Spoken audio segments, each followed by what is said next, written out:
أعوذ بالله من الشيطان الرجيم. بسم الله الرحمن الرحيم.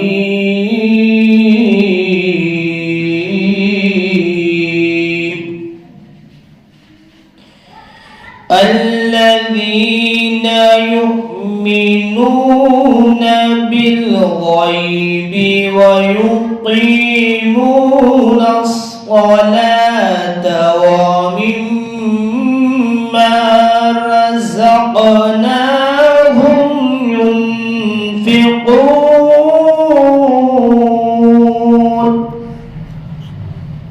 صدق الله العظيم. میرے محترم بزرگوں اور عزیز ساتھیوں، پہلے اس آیت کا ترجمہ سن لیجیے. الذین یؤمنون بالغیب،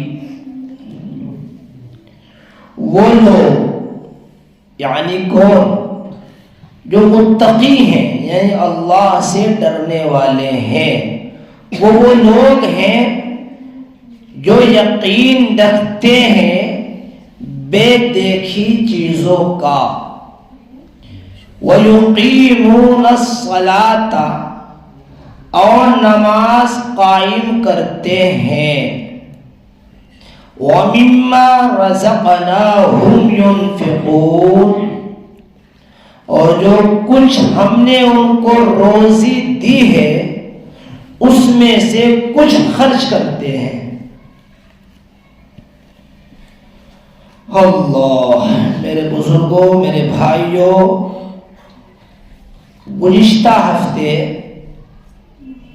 میں نے آپ کے سامنے کچھ تقوی کے تعلق سے عرض کیا تھا کہ تقوی کے کچھ درجات ہیں اور اس پر اللہ تعالیٰ بہت سا اجر ہمیں عطا فرمائیں گے. یہ جو میں نے آیت پڑھی ہے، اس آیت میں اللہ تعالیٰ نے متقین کی صفت بیان فرمائی ہے، بلکہ کہہ لیجیے اس آیت میں متقین کی 3 صفات کو بیان فرمایا ہے. متقین کی 3 صفات کو بیان کیا ہے. پہلی صفت ایمان بالغیب، دوسری صفت اقامت الصلاۃ، تیسری صفت انفاق فی سبیل اللہ، اللہ کے راستے میں خرچ کرنا.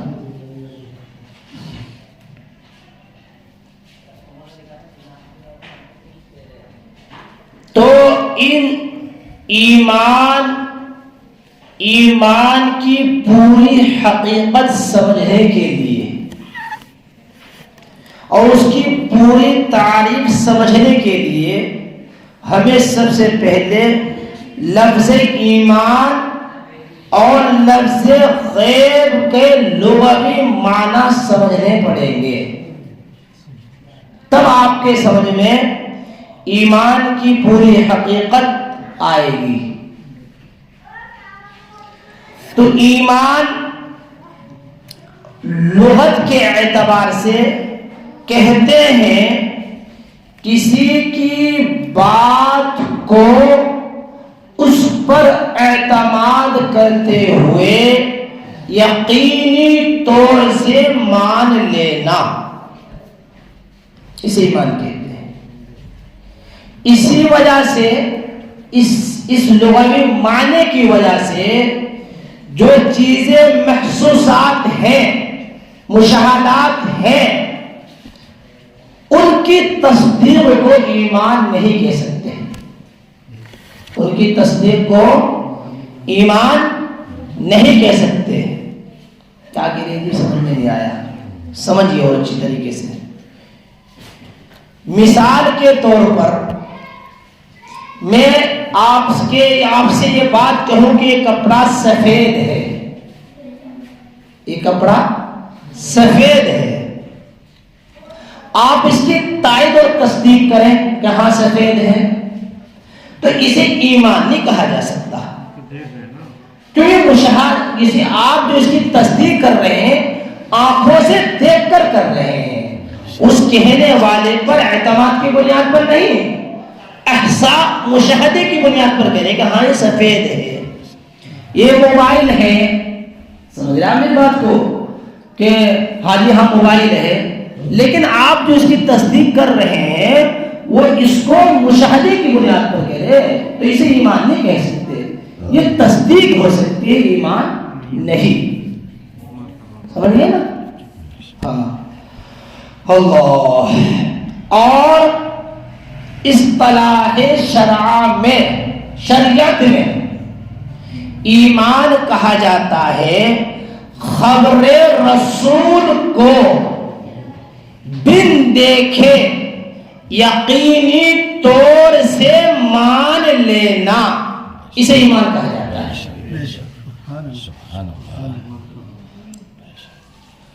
اللہ۔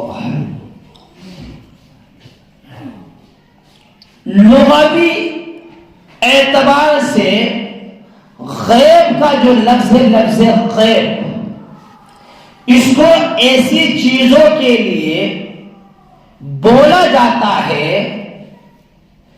جو نہ بدیہی طور پر انسان کو اس کا علم ہو اور نہ ہی حواس خمسہ کے ذریعے ان کا پتہ لگایا جا سکے، اسے لفظ غیب کے لغوی اعتبار سے یہ معنی ہے۔ یہ کیا کہہ دیا سمجھ میں نہیں آیا؟ یعنی کچھ چیزیں ایسی ہوتی ہیں انسان ان چیزوں کو نہ تو خود اپنی عقل سے دیکھ سکتا ہے، اور دیکھ لیا تو ان کا پتہ نہیں لگا سکتا۔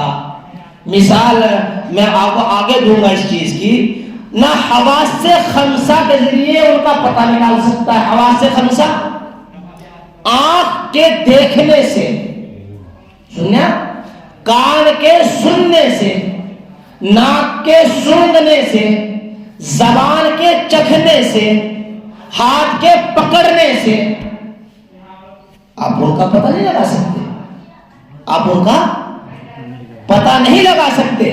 تو لفظ غیب کے لغوی معنی یہ ہے کہ ایسی چیزیں کہ نہ بدیہی طور پر انسان کو ان کا علم ہو اور نہ ہی حواس خمسہ سمجھیے، آنکھ، ناک، کان، زبان اور ہاتھ، یہ حواس خمسہ، تو نہ ان کے ذریعے ان کا پتہ لگایا جا سکتا ہو۔ مثال کے طور پر اللہ تعالی اپنی ذات و صفات کے ساتھ موجود ہے نا؟ آپ اپنے عقل سے دیکھ لیں گے، بولو، یا آنکھ سے یا کان سے پتہ لگا لیں گے اللہ تعالیٰ کی ذات و صفات؟ نہیں لگایا جا سکتا۔ مثال دے رہا ہوں، فرشتے ہیں، فرشتے، آپ حواس سے خمسہ کے ذریعے پتہ لگا لیں گے فرشتوں کا؟ نہیں لگایا جا سکتا۔ عجیب وہی تقدیر ہے، لگا لیں گے آپ؟ نہیں لگایا جا سکتا۔ قیامت ہے، آخرت ہے، تمام پہلے انبیاء علیہ السلام ہیں، ان چیزوں کا آپ حواس سے خمسہ کے ذریعے، اپنے عقل کے ذریعے پتہ نہیں لگا سکتے، نہیں لگا سکتے۔ بہرحال قرآن کریم میں جہاں لفظ غیب آیا جیسے یہاں پر ہے،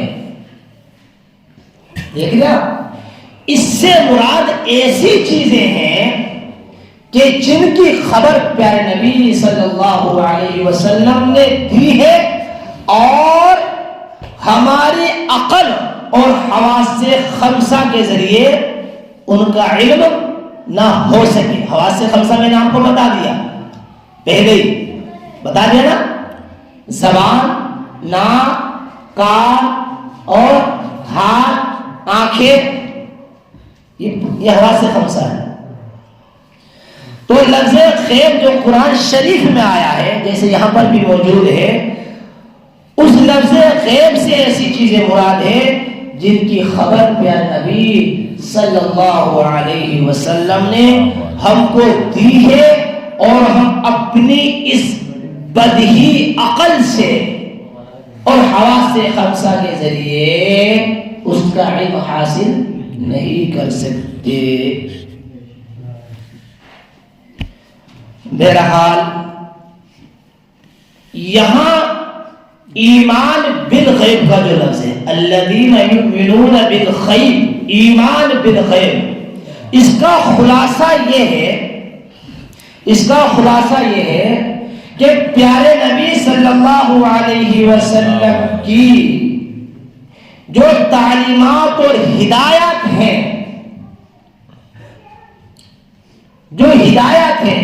اور پیارے نبی صلی اللہ علیہ وسلم سے وہ یقینی طور سے نقل کی گئی ہے, ان کو یقینی طور سے مان لینا یہ ایمان بالغیب ہے. یہ خلاصہ ہے, الذین یؤمنون بالغیب. اور اکثر علماء نے ایمان کی تعریف یہی کی ہے جو میں آپ کے سامنے بتا رہا ہوں. الذین یؤمنون بالغیب کے اندر ایمان مجمل کو بیان کیا گیا ہے. ایمان مجمل, آمنت باللہ کما ہوا باسمائہ وصفاتہ وقبلت جمیع احکامہ. یہ سارے مسلمانوں کو یاد ہونا چاہیے. اس میں ایمان مجمل کو بیان کیا گیا ہے, اور سورہ بقرہ کے آخر میں آمن رسول کے اندر ایمان مفصل کو بیان کیا گیا ہے. ایمان مفصل کو, اس میں ایمان مجمل کو بیان کیا گیا ہے. اللہ, الذین یؤمنون بالغیب, وہ لوگ متقی ہیں, جو بے دیکھی چیزوں پر یقین رکھتے ہیں. اللہ کو نہیں دیکھا, اللہ کے موجود ہونے کی خبر پیارے نبی صلی اللہ علیہ وسلم نے دی ہے, ہم اسے یقینی مانتے. یہ ایمان بالغیب ہے. سمجھ لیا؟ ہاں, اللہ کے نبی صلی اللہ علیہ وسلم نے ہمیں فرشتوں کی خبر دی ہے. نہ کھاتے ہیں, نہ پیتے ہیں, نہ سوتے ہیں, اور اللہ کی عبادات میں لگے رہتے ہیں. پیارے نبی نے ہمیں خبر دی ہے, اللہ کی اطاعت میں لگے رہتے ہیں. ہم نے دیکھا فرشتوں کو, لیکن ان کو یقینی مانتے ہیں, اسے یقینی مانتے ہیں. یہی ایمان بالغیب ہے. یہی ایمان بالغیب ہے. پیارے نبی صلی اللہ علیہ وسلم کو ہم نے اپنی آنکھوں سے نہیں دیکھا, لیکن مانتے ہیں. ہمیں خبر ملی ہے کہ محمد اللہ کے رسول ہیں, محمد اللہ کے نبی ہیں, محمد اللہ کے حبیب ہیں. ہم مانتے ہیں, ہم نے دیکھا نہیں, لیکن ایمان بالغیب یہی ہے. پہلے انبیاء علیہ السلام, موسیٰ, عیسیٰ, ابراہیم, شیس, نوح علیہ السلام, بہت سارے انبیاء ہیں. ہم نے اپنی آنکھوں سے نہیں دیکھا کسی نے, بولو نہیں دیکھا, لیکن پیارے نبی صلی اللہ علیہ وسلم نے ہمیں خبر دی ہے. ہم ان کو یقینی طور سے مانتے ہیں کہ وہ سارے کے سارے اللہ کے نبی اور رسول تھے. یہ ایمان بالغیب. الذین یؤمنون بالغیب. قیامت کو دیکھا ہے؟ بولو, قیامت کو نہیں دیکھا, لیکن پیارے نبی صلی اللہ علیہ وسلم نے خبر دی ہے کہ قیامت آئے گی, یہ دنیا درم بھرم ہو جائے گی, اس کا نظام سارا ختم ہو جائے گا. یہ پہاڑ, یہ بنگلے, یہ کوٹھیاں, یہ ساری عمارتیں سب روئی کے گالوں کی طرح اڑتی پھریں گی قیامت کے وقت میں.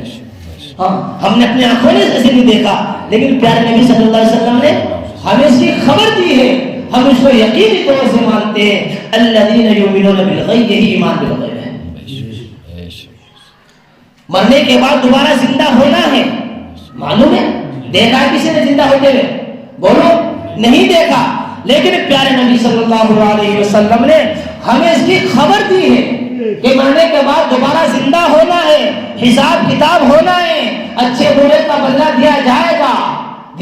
ہم اس کو یقینی طور سے مان لیتے ہیں. یہ ایمان بالغیب ہے. الذین یؤمنون بالغیب.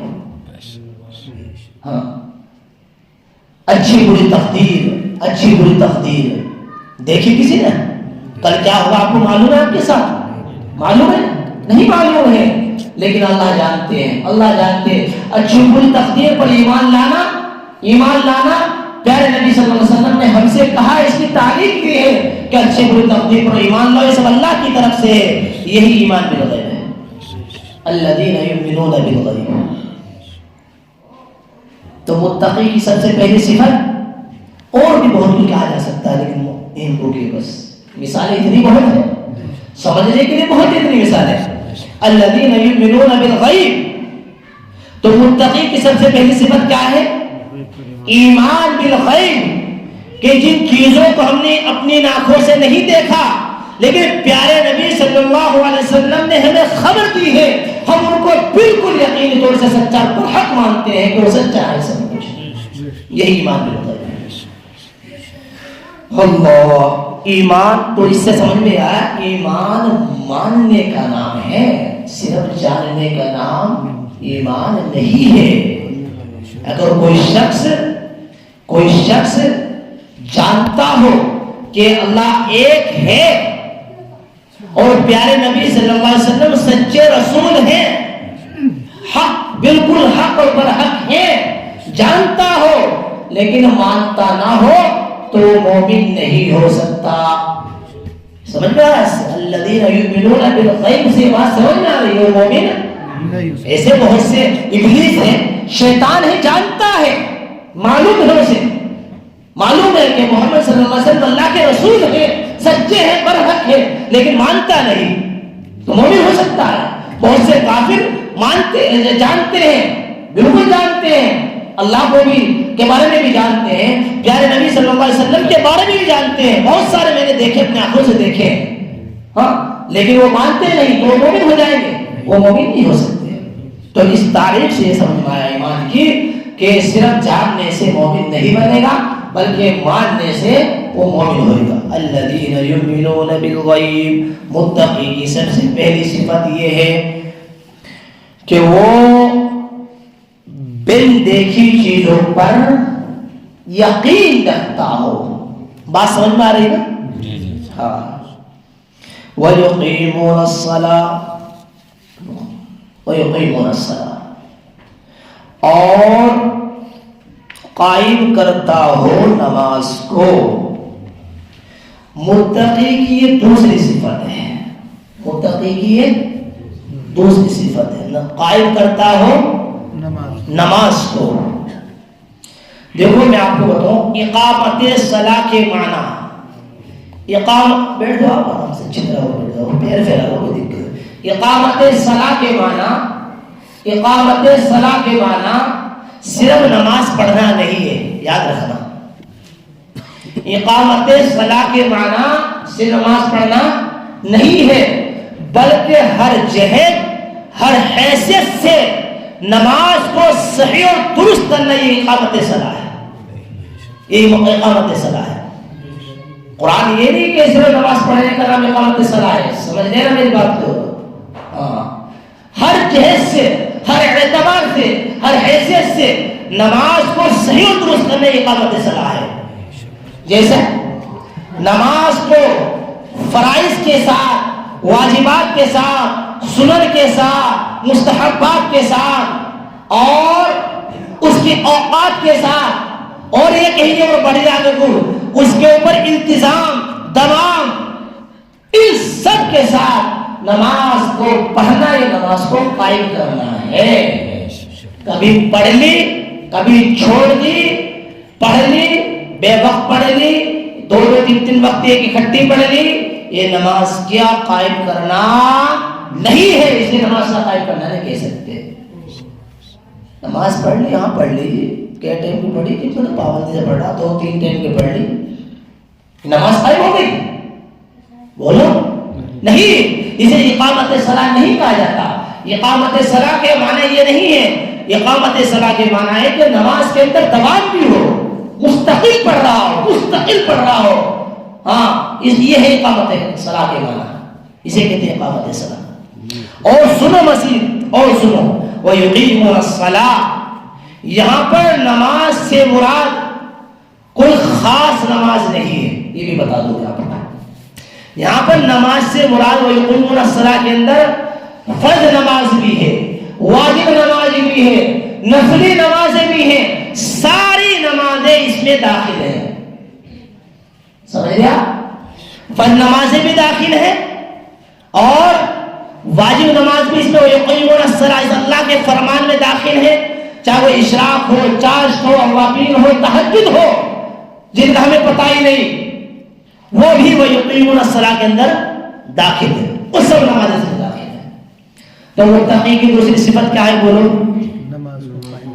وَيُقِيمُونَ الصَّلَاةَ، نماز کو قائم کرنا، نماز کو قائم کرنا، یہ متقی کی دوسری صفت ہے، نماز کو قائم۔ نماز کا پڑھنا اقامت صلاۃ نہیں، یاد رکھنا، میں نے آپ کو بتا دیا اقامت صلاۃ یہ ہے، اور کم لفظوں میں سمجھو، اقامت صلاۃ یہ ہے کہ نماز کو قواعد شرعیہ کے مطابق پورے آداب کے ساتھ پڑھنا، یہ اقامت صلاۃ ہے، اسے اقامت صلاۃ کہا جاتا ہے۔ پڑھ تو رہا ہے، نہ قومے کا پتہ، نہ جلسے کا پتہ، نہ اور دوسری بہت ساری چیزیں ہوتی ہیں ان کا پتہ، یہ اقامت صلاۃ ہے، اسے اقامت صلاۃ نہیں کہا جا سکتا۔ اس لیے میں سمجھتا ہوں بہت وقت ہو نماز میں کوئی تبدیلی نہیں، تو ابھی اللہ کا فرمان تو یہ وَيُقِيمُونَ الصَّلَاةَ کہ متقی کی دوسری صفت یہ کہ وہ نماز کو قائم کرے، اور نماز کا قائم کرنا اس کے آداب کے ساتھ پڑھے، بس یہ کہہ لیجیے۔ تو دوسری صفت متقی کی وَيُقِيمُونَ الصَّلَاةَ، اور نماز قائم کرتا ہو، اس میں ساری چیزیں، نفلی نمازیں، فرض نمازیں، واجب نمازیں، ساری نمازیں اس میں داخل ہیں، ساری نمازیں اس میں داخل ہیں۔ الذين يؤمنون بالغيب ويقيمون الصلاة ومما رزقناهم ينفقون۔ متقی کی تیسری صفت یہ ہے کہ اللہ نے اسے جو کچھ مال دیا ہے اس میں سے کچھ خرچ کرتا ہے۔ کیا ہے تیسری صفت؟ اللہ کے دیے ہوئے مال میں سے کچھ خرچ کرتا ہے۔ وَمِمَّا رَزَقْنَاهُمْ يُنْفِقُونَ، یہ کس کی صفت ہے تیسری؟ بولو، آپ بھی تو بولو، کس کی صفت ہے؟ متقی کی صفت ہے، وَمِمَّا رَزَقْنَاهُمْ يُنْفِقُونَ۔ میں آپ کو ایک بات بتا دوں، یہاں اللہ کے راستے میں خرچ کرنے سے مراد، کیونکہ جہاں پر انفاق کا لفظ آتا ہے وہاں پر یا تو صدقات نافلہ مراد ہوتے ہیں قرآن کے اندر، صدقات نافلہ، یا پھر اس لفظ انفاق میں عموم ہوتا ہے، عموم، جیسا کہ یہاں پر بھی موجود ہے کہ یہاں اللہ کے راستے میں خرچ کرنے سے مراد زکوٰۃ بھی ہے، صدقات واجبہ بھی ہے، صدقات نافلہ بھی ہے، خیرات بھی ہے، امداد بھی ہے، سب اس اللہ کے فرمان ہے وَمِمَّا رَزَقْنَاهُمْ يُنْفِقُونَ کے اندر داخل ہے، سب داخل ہے، سمجھ گیا؟ عموم ہے، یہ کہہ لیجیے اللہ کے راستے میں خرچ کرنے میں، اللہ کے اس فرمان میں عموم ہے، عموم، کیونکہ اگر یہاں خالص زکوٰۃ مراد لی جائے تو قرآن میں لفظ زکوٰۃ کو صاف بیان کیا گیا، بالکل صاف، واقعی الصلاۃ الزکاۃ، واقعی الصلاۃ الزکاۃ، صاف، لیکن یہاں یہ نہیں ہے وَمِمَّا رَزَقْنَاهُمْ يُنْفِقُونَ، یہ بیان کیا ہے.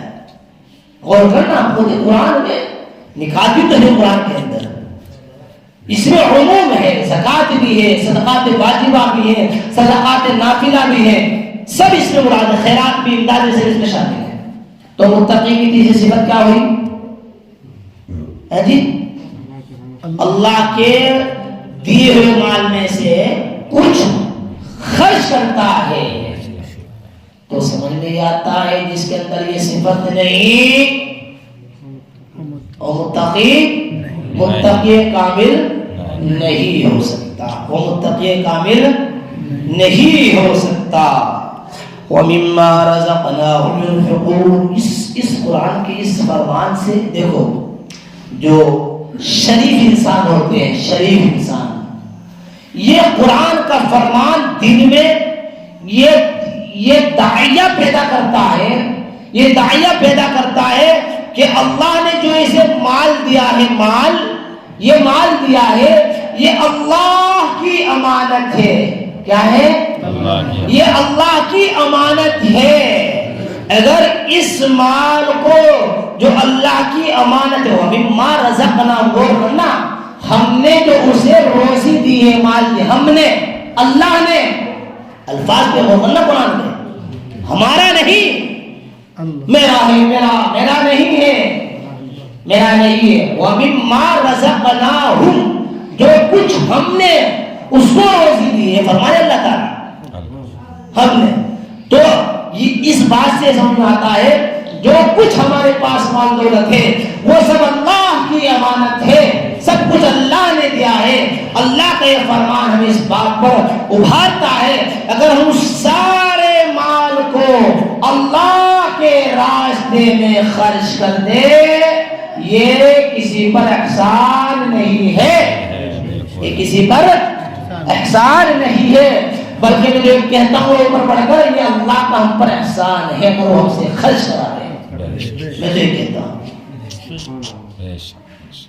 ہاں, جان دی ہوئی اسی کی تھی, جان دی ہوئی اسی کی تھی. حق تو یہ ہے کہ حق ادا نہ ہوا, حق تو یہ ہے کہ حق ادا نہ ہوا, سب کچھ اسی کا تھا.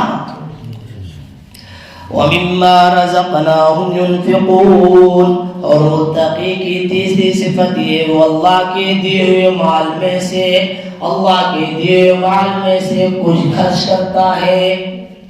کچھ سارا خرچ کر دے, کوئی بجا ہے, صحیح ہے, درست ہے, لیکن مما کا ترجمہ کر رہا ہوں میں. مما جو ہے نا, مما یہ من ما ہے, من ما, من کے معنی یہاں بعض کے ہیں, کچھ کے ہیں. من یہاں تبعیض بعضیت کے لیے آیا ہے, یعنی کچھ مال. دیکھنا قرآن کا انداز, قرآن کا انداز. من کے معنی یہاں بعض, کچھ مال اللہ کے راستے میں خرچ کر دے. یہ متقی کی کیا ہے؟ تیسری صفت ہے. بلکہ وَلَا تَجْعَلْ يَدَكَ مَغْلُولَةً إِلَىٰ عُنُقِكَ, اپنے ہاتھوں کو یوں نہ باندھ گردن سے کنجوس بخیل نہ بن, کنجوس بخیل نہ بن. وَلَا تَبْسُطْهَا كُلَّ الْبَسْطِ فَتَقْعُدَ مَلُومًا مَحْسُورًا, اور اتنے بھی نہ کھول کہ بعد میں ایسا مانا سر حسرت زدہ سر بیٹھ جائے. کہاں کروں, کہاں سے رہوں, سمجھ رہے آپ بات کو؟ ہاں, وَمِمَّا کا میں مل کر میں نے کی کوشش کر رہا ہوں تفسیر کرنے کی. وَمِمَّا رَزَقْنَاهُمْ يُنْفِقُونَ, مما یعنی اس میں جو اللہ نے سے مانگا اس میں سے کچھ خرچ کرتا ہے. یہ کس کی صفت ہے؟ متقی کی صفت ہے. اللہ. وَمِمَّا رَزَقْنَاهُمْ يُنْفِقُونَ, بہرحال یہ متقی کی تین صفت بیان کی گئی. ان میں سے سب سے پہلی صفت ایمان ہے. ایمان کی حقیقت تو سب لوگ جانتے ہیں, بغیر ایمان کے تو اللہ کے ہاں کوئی عمل قابل قبول ہے ہی نہیں, اللہ کے ہاں کوئی عمل محبوب ہے ہی نہیں. وہ تو اصل الاصول ہے, وہ تو بنیاد ہے, وہ تو جڑ ہے. لیکن یہاں پر ایک اعتراض کھڑا ہوتا ہے اس میں, اس قرآن کی آیت میں. کیا اعتراض ہوتا ہے کہ جب ایمان کا ذکر ہوتا ہے، اور جب ایمان کا ذکر ہوتا ہے تو وہاں پر اعمال کی ایک لمبی فہرست بیان کی جاتی ہے. جہاں ایمان کا ذکر ہوتا ہے وہاں پر اعمال کی ایک لمبی فہرست بیان کی جاتی ہے، لیکن یہاں صرف 2 چیزوں کو بیان کیا گیا ہے: اقامت صلاۃ، نماز کا قائم کرنا، اور انفاق فی سبیل اللہ کا راستے میں خرچ کرنا. اس میں کیا راز ہے؟ اس میں کیا بھید چھپا ہوا؟ کیوں بیان کیا 2 چیزوں کو؟ اور ایک لمبی فہرست ہونی چاہیے تھی ایمان کے بعد جب ذکر کیا گیا. تو غالباً اس میں یہ راز ہے کہ انسان کے جو اعمال ہوتے ہیں، انسان کے وہ چاہے فرائض ہو واجب ہو، اس کی ذات بدن سے تعلق رکھتے ہیں یا اس کے مال سے تعلق رکھتے ہیں. جتنے بھی اعمال انسان کرتا ہے، جتنی بھی عبادات انسان کرتا ہے، یا تو اس کے وہ بدن سے تعلق رکھتی ہے یا اس کے مال سے تعلق رکھتی ہے. یہی تو ہے بس، ہے نا؟ تو نماز یہ بدن سے تعلق رکھتی ہے. نماز میں نقطہ بیان کر رہا ہوں، میں نقطہ بیان کر رہا ہوں، یہ بدن سے تعلق رکھتی ہے. اور نماز تمام اعمال میں، تمام عبادات میں سب سے افضل و اشرف ہے. تو سمجھ میں آیا سب سے افضل اور اشرف عمل کو ذکر کر کے اس میں ضمن ساری چیزیں داخل ہیں. اور عمل میں جب سب سے افضل کو ذکر کرتے ہیں اور چیزیں آٹومیٹک آ گئی اس کے اندر، چاہے وہ روزہ ہو، زکات ہو، حج، سب اس میں داخل ہو گئے. کیونکہ بدنی عبادت، وہی روزہ بھی بدنی عبادت ہے، سمجھ لینا، حج بھی بدنی عبادت ہے، کچھ مال کا بھی اس میں حصہ ہوتا ہے.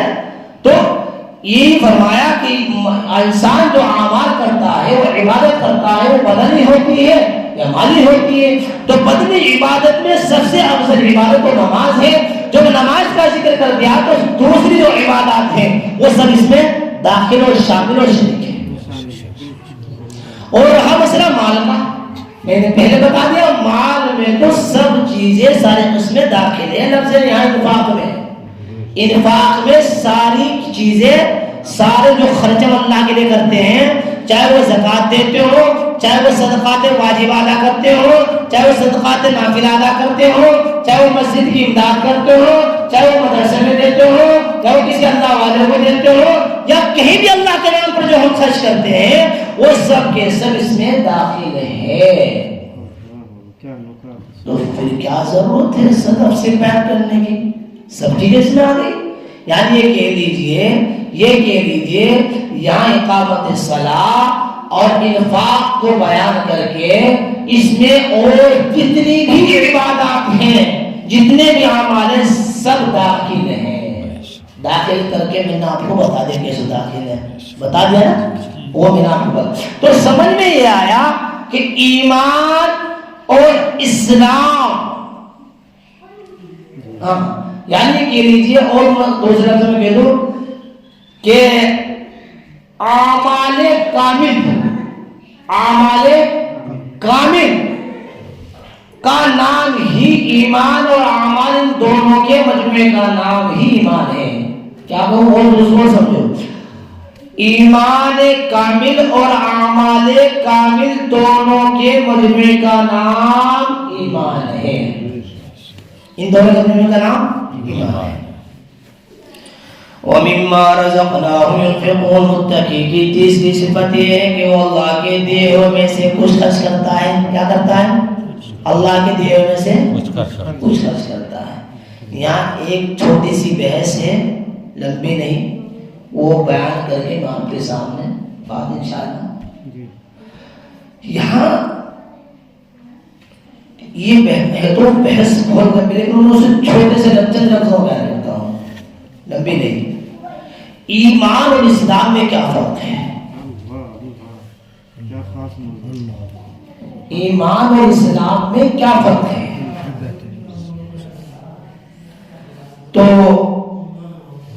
کم لفظوں میں سمجھ لو. ایمان کے لغوی معنی ہے دل سے تصدیق کرنا.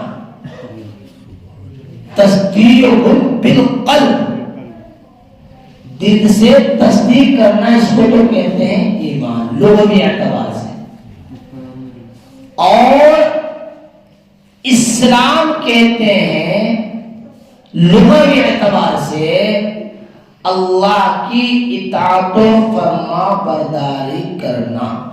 سبحان. ایمان کا محل کیا ہے؟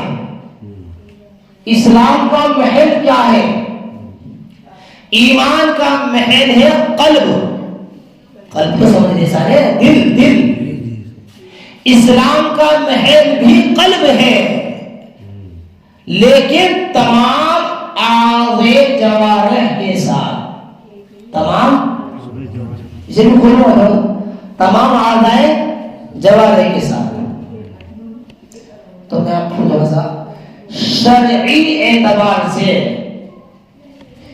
ایمان بغیر اسلام کے نہیں، اسلام بغیر ایمان کے نہیں. ہاں، ایمان بغیر اسلام کے نہیں، اسلام بغیر ایمان کے نہیں. شرعی اعتبار سے، لغوی اعتبار سے اگرچہ فرق ہے، اسی وجہ سے قرآن و احادیث میں ایمان اور اسلام میں فرق کیا گیا ہے. لیکن شرعی اعتبار سے اسلام اور ایمان